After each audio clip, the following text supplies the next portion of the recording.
Coucou de nuit. Coucou. Vous voyez ma main là. Bon, ben comment allez-vous? Bien ou bien? Bon, j'ai un rendez-vous tôt ce matin, mais avant, faut quand même qu'on se parle un petit peu. Je bois mon café, hein. Ouais, voilà ma tasse. Il est 5h10. Ouais. Donc, pourquoi je suis là? Parce que faut que je vous raconte mes aventures, qui sont pas d'ailleurs... je veux dire, je suis pas paranoïaque, hein. Je pense pas que ça soit moi, soit visé en particulier. Mes aventures avec... alors je vais dire les noms, hein, parce que bon... avec GRDF, EDF, Gaz de France. Et je suis pas paranoïaque dans le sens où je ne pense pas que ça soit lié au fait que je n'ai pas de compteur communicant. Je pense que je vais devoir, vous savez, au bout d'un moment, au milieu des harcèlements, et ah bah vous allez écouter mon histoire, hein, parce que là ça vaut le coup quand même. Je vais être obligée de m'agenouiller, hein, tout simplement.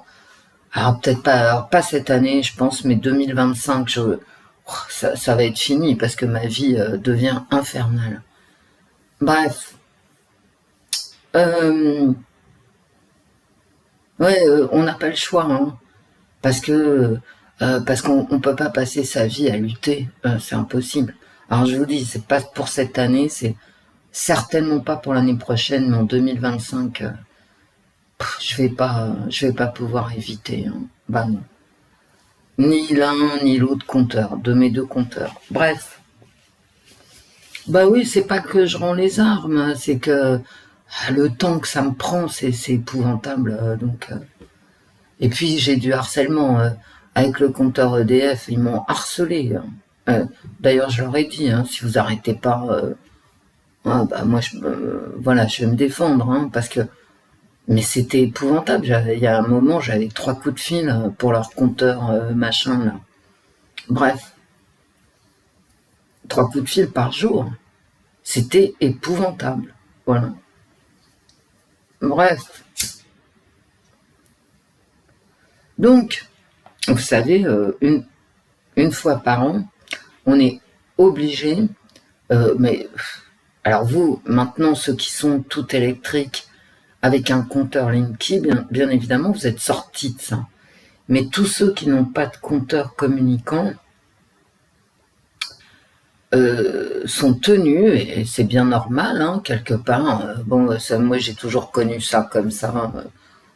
Il n'y a rien de révoltant, hein. Bon, c'est comme ça, c'est la vie, hein. Dans ce cas-là, tu passes pas de contrat EDF, GDF, je sais pas quoi, hein, ce que vous voulez dans le privé, hein, Direct Énergie, machin. Bon.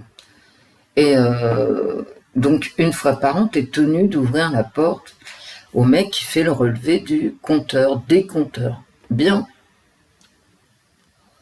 Donc, j'ai un petit mot par SMS, par courrier, par... Vous savez, ils me connaissent, hein, donc par mail, enfin tout ce que vous voulez, qui m'avertit que le releveur passera tel jour entre 8h et 13h. 8h, 13h. Ok, bon. Une fois par an, et puis c'est de ma faute, et c'est mon choix, donc voilà. Bref, arrive le jour, et le releveur, bon bah j'attends, hein. 8h, 13h, t'as intérêt à avoir des occupations annexes, des mails à écrire, de la cuisine à faire, enfin bon, tu te débrouilles, hein. Et donc, j'attends. Moi, je suis bien élevée, hein, voilà. Et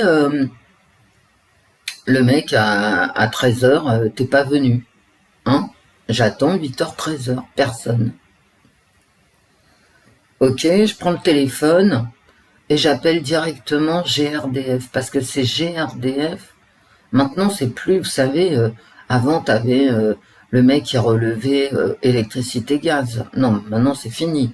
T'as un relevé Enedis, et puis t'en as un autre GRDF. T'as plus EDF, GDF, avec le mec qui écrit sur une petite tablette, bon bref, tes numéros de consommation, tes chiffres de consommation. Donc là, c'est GRDF. J'appelle GRDF et je leur dis... Alors déjà, je dis bonjour Madame GRDF. Bon, je sais pas, ça n'a pas dû lui plaire. Mais bon, on était morte de rien. Et puis, je lui dis, voilà, votre clown. Alors, je lui dis pas votre clown, hein. Mais je lui dis très intelligiblement, votre sous-traitant. Parce que c'est ça, en fait, hein. Votre sous-traitant. Alors, il y a le nom du sous-traitant sur les mails, les SMS et tout ça, n'est pas passé. Bah, voilà. Donc, j'ai pas de relevé annuel. Et elle me dit, bah écoutez, qu'à cela ne tienne, donnez-moi votre numéro, vos chiffres au compteur. Donc je lui donne mon compteur à gaz. Et Enedis, de son côté, me dit, bah tiens, Wendy, file-moi tes numéros, ça ira comme ça, on te connaît. Bon, je file mes numéros à Enedis, ok. Je sais plus, par SMS. Ouais, par SMS. Qui me bascule sur un site Enedis sur lequel je rentre mes chiffres au compteur. Par SMS, hein. Ok, sur mon téléphone. Mais là, non. Je donne à GRDF par téléphone mes chiffres au compteur gaz. GRDF, j'exige un mail de confirmation. GRDF m'envoie un mail et un SMS de confirmation en disant voilà Wendy, t'as consommé tant, voilà les chiffres que tu nous as donnés, etc. Bon, nickel. Ok.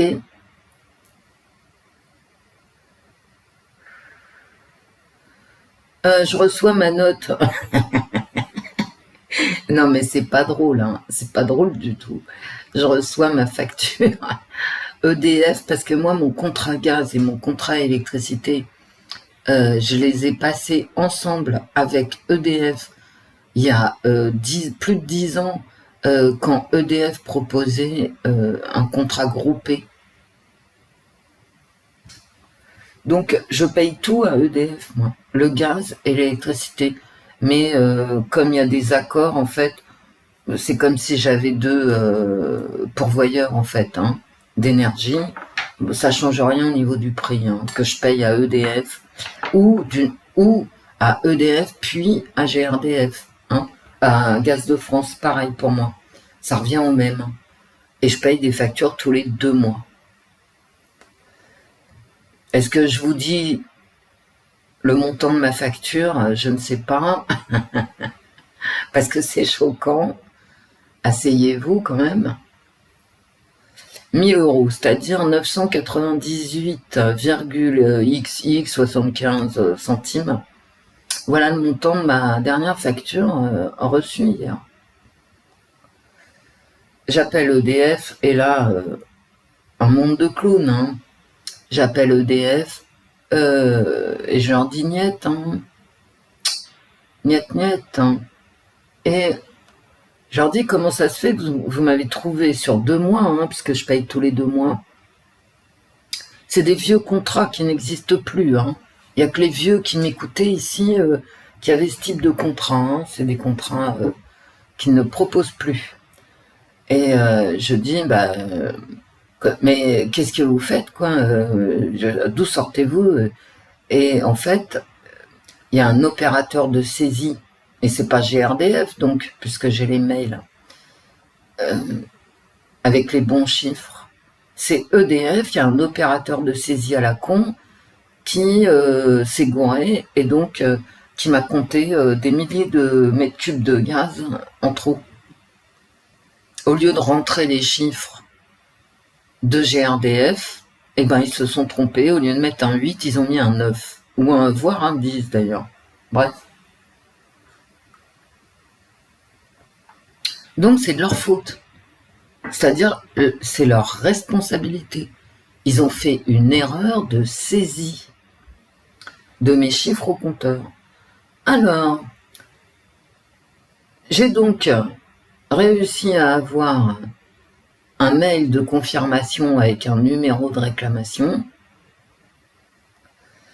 Pour que ma réclamation soit validée, il a fallu que j'écrive au service client EDF, si, en plus d'avoir téléphoné, avec la photo du compteur, la capture d'écran de la facture et la capture d'écran de mon numéro de réclamation qui, paraît-il, est suivi et de laquelle j'aurai des nouvelles vers le 20 novembre. Le 20 novembre. Bien. Résultat des courses. Qu'est-ce que ça veut dire de là où nous en sommes, quoi? Alors déjà que les gens s'en pètent. Alors quand j'ai téléphoné, un truc aussi très drôle, tu téléphones à EDF, tu tombes sur une nana qui prend tes coordonnées, si c'est bien toi, tu vois, si c'est bien ta facture, si t'as bien payé, etc. Bon, ton numéro de téléphone, machin. Et la nana me dit, bon bah, attendez-moi, je vais voir avec mon supérieur. Elle m'a planté, il a fallu que je rappelle 2 fois. Hein. Voilà. Elle m'a planté parce qu'elle en a rien à foutre de ma gueule, ce que je peux comprendre, hein. Tu vois. Moi, vous voyez, je suis pas paranoïaque. Je sais bien que, bon, elle a autre chose à faire dans sa vie que de s'occuper de mon dossier. Mais enfin, c'est comme ça, quoi. Et ça s'appelle service client. Hein. Ouais. Donc, tu as un client au téléphone qui paye régulièrement ses factures, en plus. Hein. Et tu le plantes. Donc, lui, ce qu'il doit, c'est prendre sur sa vie, hein, parce que quand même, j'ai autre chose à foutre, et prendre sur sa vie privée et rappeler encore une fois. Et la deuxième personne que j'ai eue chez EDF était très désagréable. Et donc, c'est elle qui m'a demandé, en plus de mon numéro de réclamation, d'écrire au service client avec plein de captures d'écran, de photos, de machin. Bon. Alors, quand ça se produit, ça, pour moi, je me dis, mais putain, toi, t'as quand même un portable, d'accord? Tu sais prendre une photo, tu sais faire des captures d'écran, et tu sais rentrer une adresse mail, ok? Et tu sais envoyer des pièces jointes. Admettons que ça arrive à quelqu'un qui n'ait pas le matériel nécessaire et qui ne soit pas agile sur son téléphone pour envoyer les pièces jointes, mais la personne, qu'est-ce qu'elle fait, quoi? Mais qu'est-ce qu'elle fait? Ça devient infernal. Ce qui fait que grosso modo, entre le moment où j'ai reçu l'information qui voulait que j'ai un relevé de compteur, le temps, d'accord, et hier matin, eh ben, entre le fait que j'ai attendu de 8 à 13 heures, que j'ai appelé GRDF, que j'ai appelé 2 fois EDF, que j'ai envoyé au service client EDF les pièces jointes et machin, ça m'a pris combien de temps sur ma vie? Ben, ça m'a pris 6 heures, attendez, 8, 9, 10, 11, 12, 5, ouais, 6 heures de ma vie. 6 heures de ma vie, ils se sont goinfrés 990 euros, 98 euros, 75. D'accord? Voilà, j'ai payé pour qu'on me bouffe mon temps de vie. Et c'est ça le plus grave, en fait. C'est pas tellement le fric, parce que le fric, tu le récupères. Hein, mais ouais, t'as des mails, t'as des machins, bon, c'est bon, t'arrêtes de les payer même à l'extrême machin, qu'est-ce que tu veux qu'ils te foutent, voilà. Ils te renvoient ton pognon par lettre chèque. C'est-à-dire que eux, ils sont pas capables de te faire un virement, tu vois. Faut que t'attendes ta lettre chèque, que t'ailles à ta banque, alors que t'en as pas envie, qu'il pleut des cordes et que t'ailles déposer leur chèque. Bon, c'est encore du temps, d'accord? Et puis là, c'est 48 heures. À réception de leur lettre et je récupérerai mon fric que dans 3 semaines, et quand je serai allé à la banque. Non mais, et c'est pas du foutage de gueule. Bon, il se trouve que moi, je vais pas en faire une jaunisse, hein. Que ça va pas me rendre malade, que j'ai d'autres trucs dans ma vie à faire, etc. Mais vous vous rendez compte s'ils font ça à quelqu'un qui a pas de pognon, qui a pas de portable, ou un portable de merde, qui sait pas envoyer des pièces jointes, etc. Mais attends, mais c'est carrément l'enfer. Oui, mais Wendy, toi, t'as qu'à te faire mettre des compteurs communicants. Mais merde, j'y suis pas tenue, quoi. Alors effectivement, à force d'être harcelé, à force de perdre du temps, à force de cire, bah tu craques, d'accord, tu craques. Et là, eh ben, ils surveillent tes consommations, et quand t'as trop consommé, ils te coupent ou quoi, ou comment ça se passe? Parce que moi, ils m'envoient des trucs, là, EDF, votre consommation. Et l'année dernière, ils m'ont expliqué que je consommais davantage que les personnes qui utilisaient les mêmes éléments électroménagers, machin, que moi. Ben ouais, mais chacun sa vie, mec. De quoi tu te mêles? D'accord? De quoi tu te mêles? Et ben, bientôt, il va falloir que je t'explique, je sais pas moi, toute ma vie, mon corps, que je supporte pas l'humidité, que si, que ça, enfin je sais pas jusqu'où tu penses aller, quoi. En intrusion de vie privée, à bouffer mon temps, quoi. Et je vous dis, moi, je m'en fous, quelque part, vous voyez? Bah, ça fait pas plaisir, ok, mais je vais pas me rouler par terre, non plus. Mais ce qui me met en rage, c'est d'une part qu'on bouffe mon temps pour de la merde, d'accord? Parce que qu'est-ce qui est de plus précieux par le temps, je vois pas, hein, voilà, c'est vraiment le temps imparti sur cette planète est trop court, et je suis désolé, oui, c'est trop court, parce que la vie est belle, la planète est belle, qu'on a autre chose à foutre, quoi, voilà. Donc le temps et le fait que personne ne fasse son boulot, quoi. Ah ouais, mais moi je gagne pas bien ma vie, donc eh ben j'en ai rien à foutre. Les chiffres, je mets ce qui me passe par la tête. Comme je suis en train de boire le café chez EDF, eh ben je rentre les chiffres comme je le sens, et la personne ne sera pas emmerdée, ni son chef, ni rien. Personne n'est responsable. Personne. Et tout en France est comme ça. Il n'y a aucun responsable. Il n'y a que des gens désagréables qui te tiennent, en fait. Vous savez, dans les cartes haut, là, associatives haut, il y a cette image. Vous voyez, comme ma main, là, à l'écran, où tu es vraiment tenu, tu as des gens, ils te tiennent par les... Voilà. Pour t'empêcher de vivre. Et ce qui m'arrive, ce qui m'arrive en ce moment avec EDF, alors, je vous dis... perso, je m'en tape, hein. Voilà, ça prendra le temps que ça prendra, mais voilà, ça m'empêchera pas de dormir. Mais il y a des gens, oui, ça les empêchera de dormir. Je suis désolée.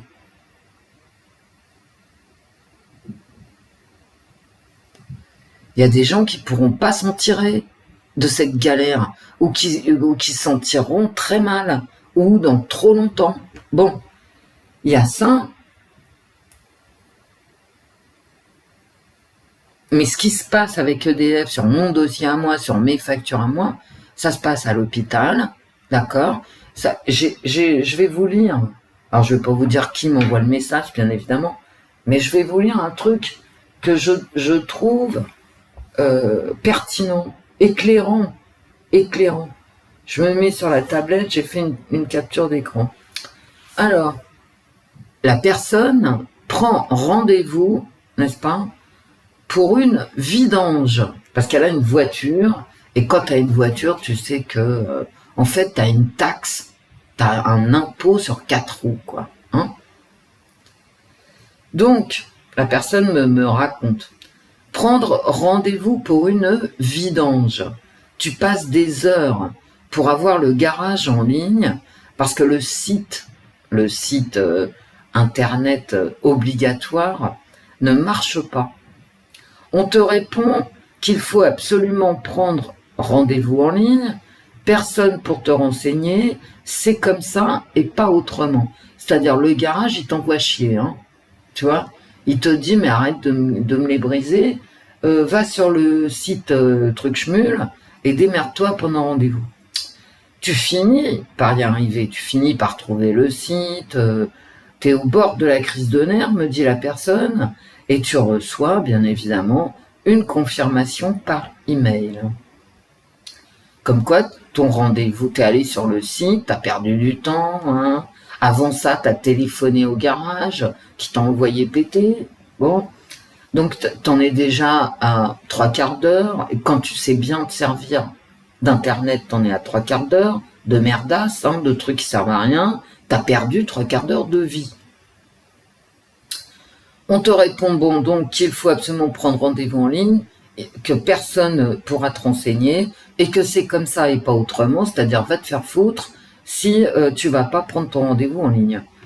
Tu finis par y arriver au bord de la crise de nerfs et tu reçois une confirmation par email. Donc là c'est comme moi avec GRDF, hein.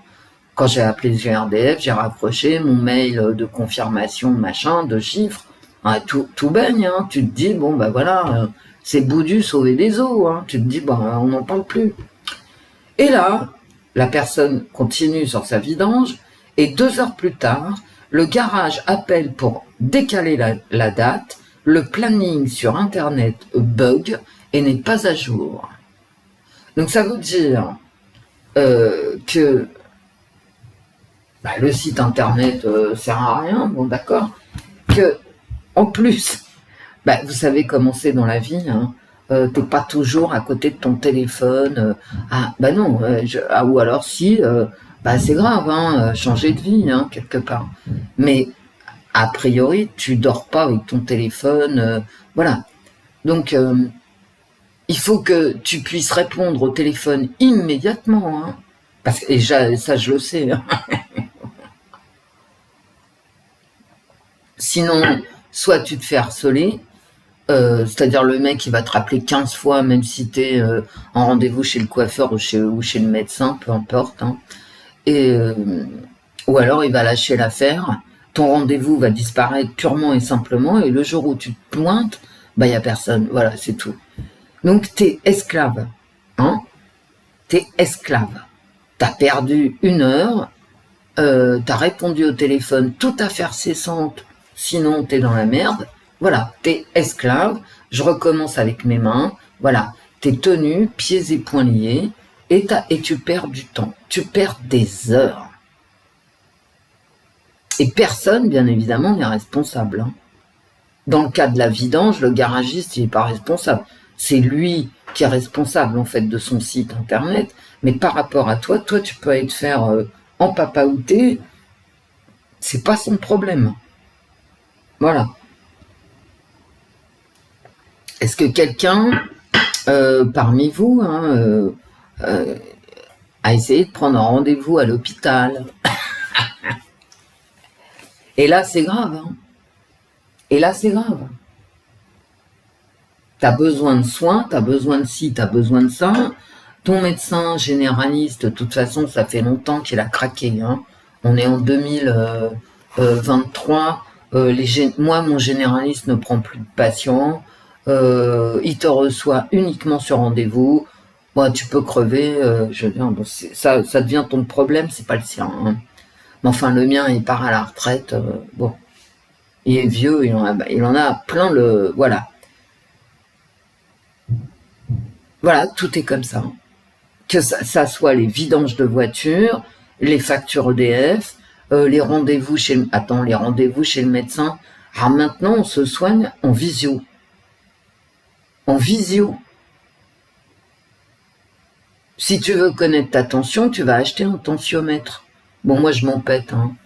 Mais Wendy, tu te pètes de tout? Oui. Et je vous le dis sincèrement, oui. Parce que c'est Don Quichotte et les moulins. On peut pas se battre contre des trucs dématérialisés, des trucs qui n'existent pas, des trucs qui tombent en panne. On ne peut pas.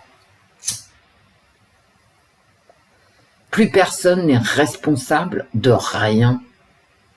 Et les mecs, à chaque fois, quand je dis les mecs, c'est les nanas aussi, hein, les mecs, ils t'expliquent, alors, à EDF, le mec, il va m'expliquer, ouais, mais moi, tu comprends, je suis au SMIC, mais qu'est-ce que j'en ai à foutre, dégage. Dégage, si ça te plaît pas. Pourquoi tu viens m'emmerder, moi? Qu'est-ce que je t'ai fait, moi? Pourquoi tu rentres des chiffres idiots? D'accord, t'en as rien à foutre parce que t'es mal payé, mais dégage de ma life. Voilà. La vidange, c'est pareil. Ah ouais, mais c'est pas de ma faute, dit le garagiste. Le site internet est en rade. Mais mec, je te paye suffisamment pour que tu payes un site internet qui fonctionne. Qu'est-ce que c'est que ces merdes?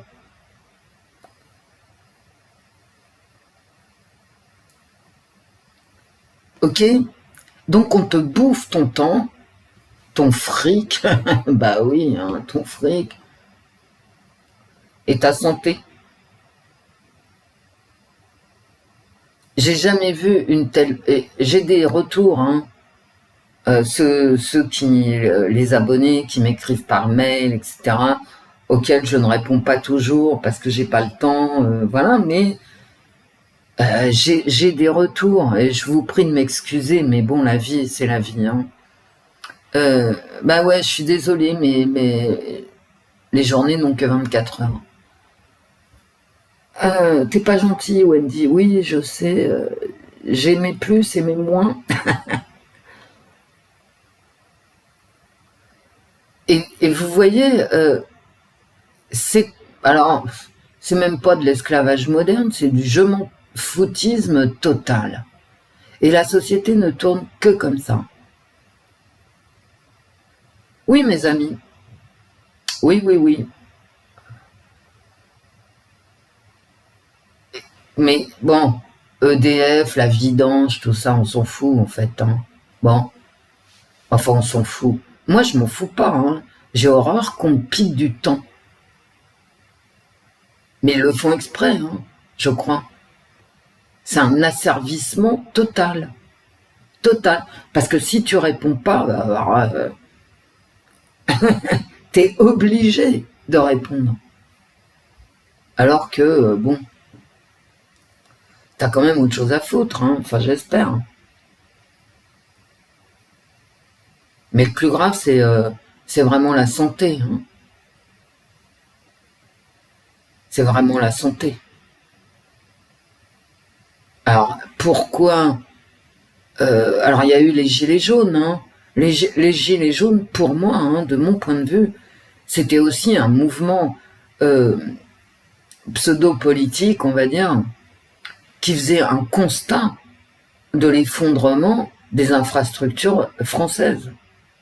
Et quand je dis infrastructure, c'est les ponts comme les hôpitaux, hein. Bah, regardez ce qui leur est arrivé aux gilets jaunes, hein. Du flashball dans les yeux, hein. Des mains arrachées, voilà. D'ailleurs, il n'y a qu'eux, hein. Il n'y a qu'eux qui ont été touchés dans leur corps, qui se sont retrouvés handicapés. Je ne connais que le mouvement des Gilets jaunes.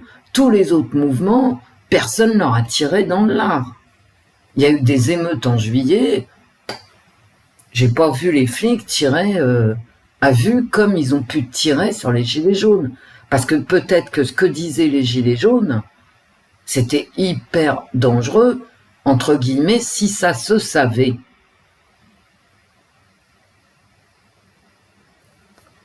Parce qu'on sait qu'il n'y a plus rien qui fonctionne. On sait qu'il y a un effondrement, que ça soit de la santé publique, de l'instruction publique. Et moi, je vais vous dire, là où j'en suis, hein, je me demande jusqu'à quand les ponts, les tunnels, les machins vont tenir. Ce ne sont que des sous-traitants de sous-traitants de sous-traitants, comme mon sous-traitant GRDF, qui, le mec, c'est pareil, il va t'expliquer que vu ce qu'il est payé, il en a rien à foutre de ta gueule, et ça, je le comprends très bien. Mais d'un autre côté, tout se délite. Donc le mec, qu'est-ce qu'il a fait? Bah, il a été payé et il n'est pas passé faire le relevé, hein, tout simplement. Hein, il en a rien à foutre. Individuellement, je peux le comprendre. Je peux comprendre sa rage. Mais au niveau de la société, vous vous rendez compte? Au niveau de la société, ce que ça veut dire. Individuellement, je peux très bien comprendre que le garagiste, il n'ait pas envie de payer un site internet qui fonctionne, parce qu'il n'en a pas les moyens, parce qu'il veut garder le fric pour lui, et pour tout un tas de raisons. Je peux le comprendre. Parce que les impôts sont trop lourds, et que vu ce qui nous est tombé là, enfin moi je sais, hein, je suis pas prête de l'oublier, hein, les impôts de septembre. Mais qu'est-ce que c'est que ce truc? Donc t'es asphyxié de tous les côtés, t'es confiné, quoi. Moi j'ai été confiné chez moi par GRDF, et je pense que si mon aventure EDF, facture EDF, était arrivée à quelqu'un d'autre que moi, cette personne aurait été confinée aussi. Parce que quand EDF veut te pressurer, toi, tu as EDF en face. D'accord? Et toi, tu es seul.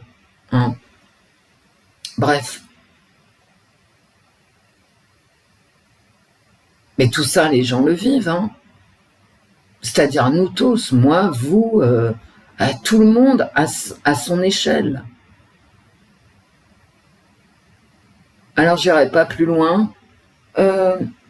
Je reviendrai pour expliquer pourquoi on se met à tirer les cartes, ce qui sera peut-être plus intéressant.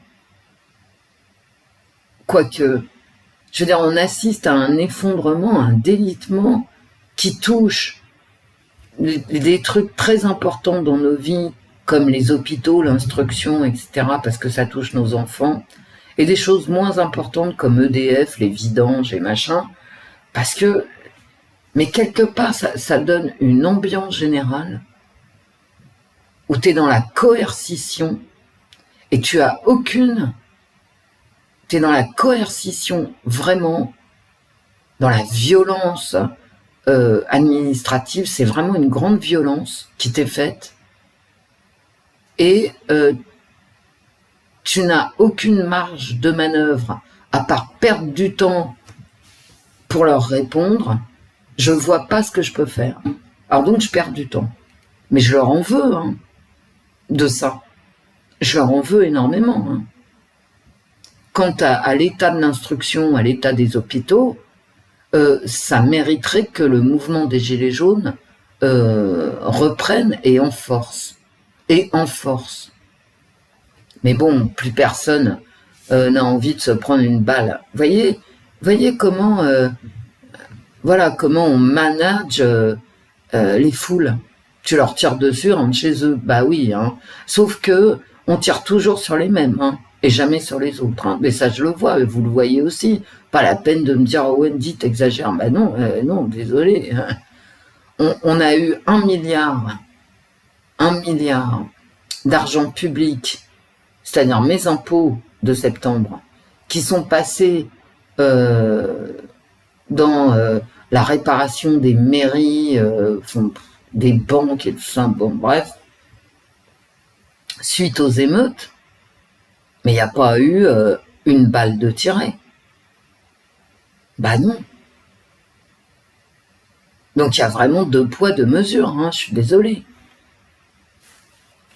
Alors moi je veux bien tout ce qu'on veut, que le mouvement des Gilets jaunes c'était d'affreux, qui détruisait tout, ouais, mais enfin bon, vu ce que j'ai vu en juillet, non. Mais tout le monde le voit. Ouais, je vais pas parler du conflit en cours, et non, plus tard. J'en ai déjà parlé, pour l'instant, je me suis pas trompée, hein. Et je vous dis, on sait qui va gagner, ok? Je vous l'ai dit dans la vidéo de nuit. Et il y a longtemps, il y a 3 semaines, peut-être un mois même, maintenant. Donc pour l'instant, j'ai rien à ajouter. Bon, je vous laisse, mes amis, je vais aller à mon rendez-vous, comme d'habitude, faut lutter, hein, vous savez, à part, je vais vous dire un truc vrai, hein, mais tout le monde le sait, donc je vais enfoncer une porte ouverte. Quand tu as des rendez-vous avec des entreprises qui veulent te piquer ton pognon, là, les mecs, ils sont à l'heure, hein, il n'y a pas de souci. Mais quand c'est toi qui as besoin de quelque chose, bah, tu perds du temps. Bon, là, ce matin, c'est pas moi qui ai besoin de quelque chose, mais je vous le dis et vous le savez. Et vous le savez, et ça, c'est pas normal. Non, je suis désolée, c'est pas normal. T'as un rendez-vous à l'hôpital, t'attends 8 heures, 12 heures, dans les urgences à prendre l'eau parce que l'hôpital n'a pas les moyens de faire réparer les canalisations, et tout le monde ferme sa gueule, hein, c'est ça qui est extraordinaire. Par contre, si tu as rendez-vous avec une entreprise qui veut vraiment te piquer ton fric, là, ah bah non, là, t'attends même pas 5 minutes. Je veux dire, il y a un moment donné, c'est pas possible, tout va péter. Et est-ce que ça va péter quand un viaduc ou un tunnel s'effondrera parce que tout est sous-traité et que moi, je n'ai aucune confiance, mais alors plus aucune, dans les entreprises de travaux publics. Aucune, zéro. Voilà, je vous aurais tout dit. Ça va devenir dangereux. C'est-à-dire, dans notre vie quotidienne, les trottoirs, les machins, comme dans tous les pays du tiers-monde, où quand tu marches sur un trottoir, t'es pas à l'abri d'une doline. Alors, tu passes dans un trou, on te revoit plus. Et il y a plein de vidéos sur les dolines, les trous, là, vous savez, tout à coup, tout s'effondre. Alors, t'as des vidéos chinoises, machin, où tu vois les gens qui marchent sur le trottoir, hop, ils disparaissent. C'est ce qui nous attend. Voilà. Un trou spatio-temporel. La France, elle est rentrée dans un trou spatio-temporel. Bon, je vous fais un gros bisou, mes amis. Je pense à vous, je vous aime. Portez-vous bien et rigolez. Hein, parce que, je veux dire, faites comme moi. Hein, marrez-vous parce que... il n'y a que ça à faire. Hein. Gros bisous.